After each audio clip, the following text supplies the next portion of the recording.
a daunting power that scared the shit out of him. He hadn't the balls to ask her about it, but he kept hoping she'd come clean and tell him on her own terms. They never discussed what had happened at Strong's Castle, except for the basics about how Con, Tiana, and Kiernan met their end, and of course, Connor. Every time he thought about it, he wanted to spew chunks. They were memories he stowed away somewhere dark in his psyche. Whatever had transpired between father and daughter remained her secret. Unfortunately, it was taking a toll on their relationship. A wall had grown between them, and that rare smile of hers he worked so hard to find was becoming non-existent. She was cocooning herself in the impenetrable shell he'd managed to break down in Winnipeg. How many more centuries would pass before she forgave herself for deaths that weren't her fault? It was best he kept his mouth shut.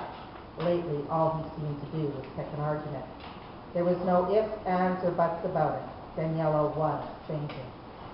At the edge of the desert, she'd taken them to the ground and summoned a cab to take them to the airport. Now airborne, the ramifications of what they'd done jackhammered through his mind. She hadn't moved from the opposite side of the plane.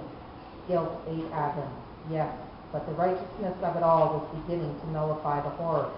He was a police officer sworn to protect the public, and in every logical sense, they'd done just that. They boarded at midnight. With the adrenaline rush wearing off, it wasn't long before vampiric sleep forced him to bed. He headed to the cockpit and spoke briefly with Emile before bidding him and the co-pilot a good night. Trudging down the aisle, he paused at her chair.